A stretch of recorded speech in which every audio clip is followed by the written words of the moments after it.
Having us so much. And we also want to thank Billy for making the connection. Katie and I presented at a chamber leadership program, and Billy heard our message and said, I really think that this group that I'm involved with would be interested in hearing more about what the work that you do with students and how we could potentially partner with them. So Billy, thank you for making the connection and allowing this opportunity to share information. I'm Missy McDonald-Spielman. I am the Work-Based Learning Coordinator for Frederick County Public Schools, and I'll let Katie introduce herself. Hi, I'm Katie Lockhart. I'm the Career and Technical Education Coordinator for Winchester Public Schools. Thank you for having us today. So we wanted to talk to you a little bit about what career and technical education looks like. You may have heard it referred to many years ago as vocational education. It's still alive and well, just with an updated name, Career and Technical Education. As you can see, which way do I go? It's behind me. And this happens to be CTE month. So this is a wonderful opportunity and wonderful timing for us to share this information with you. So I am going to share my screen so Katie and I can give you a little bit of information. So bear with me because I'm not seeing the screen. I need to share with you.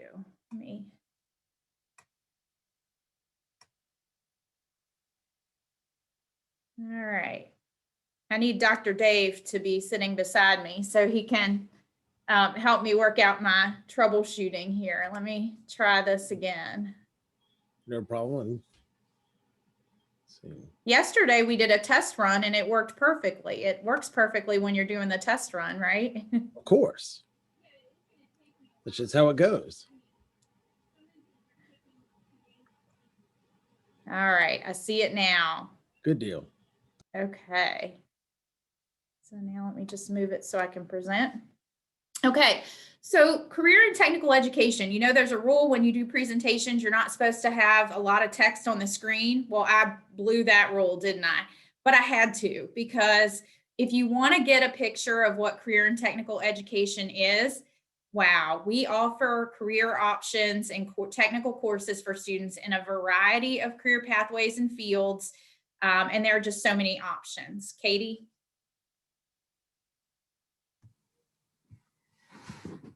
Well, we're very excited to be able to share. One of the misconceptions with CTE is that it's for students who are not going to college. Typically, people tend to veer towards the trade industrial education side of it. And while those are certainly a part of CTE, as you can see, many of the courses that we offer also create a pathway to post-secondary education in many different forms. And that's one of the pieces that we really want to make sure that people understand, is that CTE extends from not only the trades and manufacturing and technology education, but into those high-tech realms, agriculture, many different things, the health sciences. So we've got a lot of strong programs between all three of our school divisions, and you can see some of the examples here of the different courses that we offer. And class and lab instruction is really just one component of what career and technical education is. Again, we're that classroom, that laboratory, those hands-on experiences within the classrooms, but that's really just a portion of it. And so when you really look at the big picture, CTE is class and laboratory instruction. Work-based learning is a component of our programs. And then student participation in career and technical student organizations. When students can participate in all three of those, they really can receive the maximum benefit. And I would be remiss if I didn't tell you that I'm a product of these programs locally in Frederick County Public Schools. I had the opportunity to be an agriculture education student and an active FFA member. My work-based learning experiences were through my supervised agricultural experience. And for myself and many students, I know these programs are game changers. This really was, and it's not a game changer, it's a life changer. So these programs are so valuable to our students. So I'll let Katie talk a little bit about what career and technical student organizations might look like and what activities they might participate in. So our students have the opportunity, the difference between career and technical education student organizations and maybe some other opportunities kids have while they're in high school is that CTSOs are co-curricular. So that means they're embedded into the curriculum of each of our CTE programs. So they are an active part of what they're doing in the classroom, and then they extend their learning outside of the classroom. It gives the students an opportunity to demonstrate the technical skills that they've learned in a competitive environment that aligns with what they need to be learning while they're in workforce. It gives them the opportunity to earn leadership skills and to develop the networking with other students and other businesses and industry. So many of our student organizations have competitions that students compete in that are judged by local business and industry, that they can take that to the level, from the local level to the district on into state and the national level as places of competition. And so there are some of those emblems, and you might recognize some of those. You may have heard of FCCLA or FFA or HOSA or DECA, TSA, Skills USA. So some of our students are getting some really robust experiences in those organizations, like Katie said, to practice those technical skills. And in that competitive environment, many times they're exposed to travel, opportunities to grow as a person and culturally, and experience things they may have never had the opportunities to do before. So just very rewarding. Scholarships sometimes are attached to some of their competitions or their activities. So again, we really encourage students to maximize the full potential by really fully participating in these career and technical student organizations within their CTE course. So another piece of the puzzle is work-based learning. And really, work-based learning is about we feel a spectrum. We need to make sure students are aware of careers. We need to help them explore careers, and we need to help them prepare for careers. So it's a spectrum. And so some of those, just a sample of some of those activities that we might participate in the school division, are job shadowing. Externship opportunities, which are more of an extended job shadow for a student who shows real interest in a specific career area, service learning projects, mentorship with an industry professional, paid or unpaid internships, cooperative education, clinical experiences for some of our students in healthcare. And then also we look at youth registered apprenticeship or apprenticeship programs for some students. So this is, again, just the whole spectrum of work-based learning and how we're really trying to prepare those students. Katie, anything you would like to add? I just want to add, this has become so very important. And I know that we've heard stories time and again of people, of how these types of experience have really shaped their future. But one thing that Virginia is doing too, that recognizes the importance and value of these work-based learning opportunities, is that it's becoming a future part of our accreditation process as well, so that we are measuring the amount of exposure students have to these opportunities. So not only do we value these opportunities, but that at this point we're shifting to showing, what you truly value is what you're measuring. So that is becoming a big piece of our accreditation as well. And so what does work-based learning look like in our community? So this is a picture of what it might look like. We have students who are actively out in the community participating in job shadowing. Of course, all of those lovely smiles are there because this was pre-COVID. And so we get to see all those smiles in the photographs. But we have students who are out doing job shadowing experiences, spending a day in the life and finding out, is this the profession that I want to embark upon? And so what you will notice here is the variety, because this is student driven. And so students are sharing with us what they're really interested in seeing, and we're working to try to make the industry connection. So whether that's in architecture, cosmetology, transportation and logistics, agriculture, law enforcement, law and public safety, culinary. We're working with our local community professionals to provide these experiences for these students. And we find that when the students have these experiences, a few things happen. One, they are able to make more intentional choices after the experience. And what I mean by that is, I had a student spend 12 hours with a nurse and come back and say, I don't want to be a nurse. And then we're able to go from there, and we're able to work with her counselor and her career coach And in that young woman's case, she said, well, I realized that I don't necessarily have to be a nurse just to help people. And I think I'm going to pursue a career in early childhood education. And so we're really able to help these students. We also hear about college debt. We hear about that. And if we can help these students make intentional choices and choose the programs that will lead directly to a career of interest that's a fit for them, then we're going to take every effort, certainly, to do that. Katie? I think you hit the nail on the head. That is the biggest piece. As a former high school counselor, one of the hardest parts is helping students figure out what pathway they want to take when they leave our doors. And by engaging in work-based learning experiences, it gives them some of that insight into the likes and dislikes. And those dislikes are just as important as the things that they like, as Missy said, because a lot of times we have students that will say, well, I want to go to college. And I am not, don't get me wrong when I say this, but my question to them is always why. So let's talk about the why behind what you're making your next post-secondary choices so that we can really explore that and make sure that we've given you every opportunity to explore all those different why you're going and what direction that you're going, so that we're intentional in what we're doing and we're not starting off on a path just because this is what my friend wants to do or that sort of thing. So by giving them these opportunities free at this time, at the level when they're in high school, they can make some really good choices that are going to save themselves money in the long run by having some good decision-making skills now.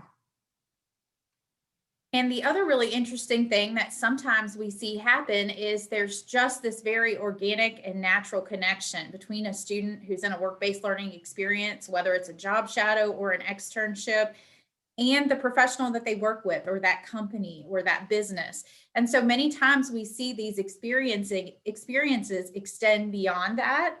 And many times we see these young people go straight to employment with some of these sites when they graduate, or to pursue the post-secondary training they need and then return to those sites because they have built a relationship.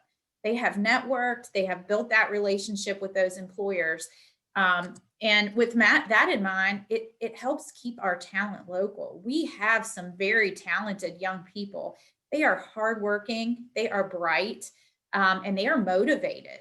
So these are just a few pictures that I had from students that I've worked with who have done a co-op or internship program, some type of work-based learning experience, and then they've moved right into employment with some of those individuals. And so these are just, again, game changers for some of these students who they haven't had to work really hard to look for that first job because they already built that relationship in a high school CTE and work-based learning program. And so it was just this seamless pipeline for them to move straight into employment with some of those professionals. Katie, anything you want to share about that? I just want to add that one of the benefits with work-based learning is that connection between the student and multiple adults that are mentoring them along the way. You know, as a CTE coordinator, what we hear so frequently from our business partners is that we're getting people that are unprepared to go to work, that they don't understand what's necessary with the soft skills. And by participating in these work-based learning experiences, they get to hear that directly from that employer partner. But they also have a teacher back at their home school who is also mentoring the student. So as a student navigates different trials that we all deal with on a day-to-day basis in our workplace, you know, how do I deal with, I'm becoming overwhelmed with my classwork as a high school student, and I really need to focus on that, but I'm supposed to show up for my shift for my job. Having that coach and that mentor back at their home school to help them navigate how to have those conversations with their employer is invaluable, so that we're getting them ready with that. They're getting that experience, because we can teach the soft skills in the classroom, but there's nothing that really replaces the ability to actually experience and live through those opportunities and really navigate it themselves. And I agree with Katie 100%. Sometimes young people, there's not a switch that just flips where they just become a wonderful employee. It's a transition. And so that teacher is also there to help guide that. And I remember one of the most common things when I was a co-op coordinator working one-on-one with these students was conflict in the workplace. Many times a student might encounter a conflict and they didn't know how to handle it.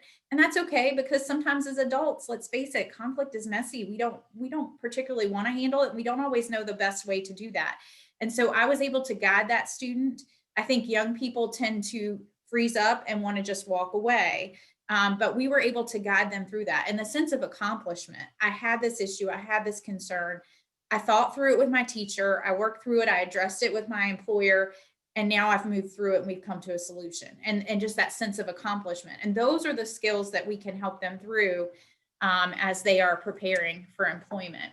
And this slide got out of place, and I want to apologize for that, but some of those career and technical student organizations that we talked about, some of their focus might be service projects and service learning. It might be the competition, which allows them to travel and show off the technical skills and the leadership skills they've gained. And then also leadership development. These young people are learning about public speaking, parliamentary procedure. So there are just really some robust leadership opportunities for them. So the chamber was kind enough to put together a work-based learning brochure for us. I shared that with John if he wants to pass that along to you all. It has our contact information. That brochure gives you kind of a real quick just snapshot of what some of these experiences are, and some of the real quick information that you might want to know. What's a brief description? Is this a paid or unpaid experience? And what is required in terms of the hourly commitment? There is a lot of vocabulary there. So, we just want to encourage you, if that looks a little bit confusing, to make sure to reach out to us. And I just thought I would share a quote from an employer that we had. This program has a knack for identifying talent and preparing young people for the professional workplace.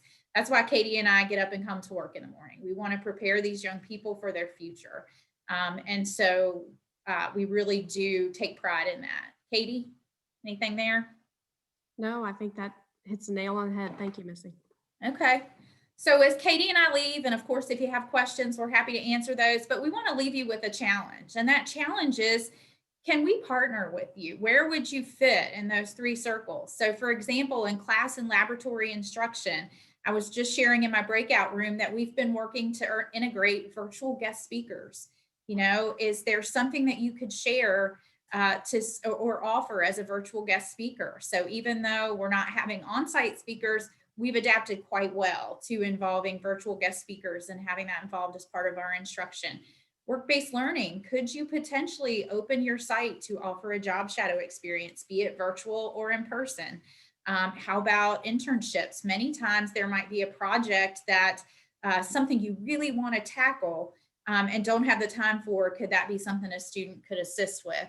And finally, career and technical student organizations. Could you help coach one of those young people getting ready for a public speaking competition? Could you work with them and offer them feedback and insight? And so that's just the challenge we wanted to leave you with. Katie, anything to offer?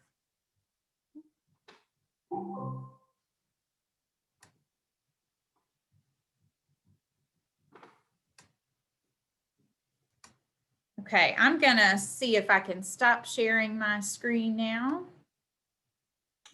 But again, thank you for having us. We would welcome the opportunity to be able to connect and to partner with you, because we know you certainly have things to share with our students of value. Okay, thank you both very much. Are there any questions very quickly? We have a minute or so. John, I have a couple of quick questions. The CTI, I'm a very strong proponent of it. It's something that we desperately need, with such a high percentage of our students these days not going to college, and because of the escalating college costs and the expanding need for technical skills, I think CTI should be a tremendous asset in this area to our high school students. One of the main drawbacks, as Katie, you mentioned earlier, and Missy, has been the stigma that has been associated with traditionally was known as vocational education.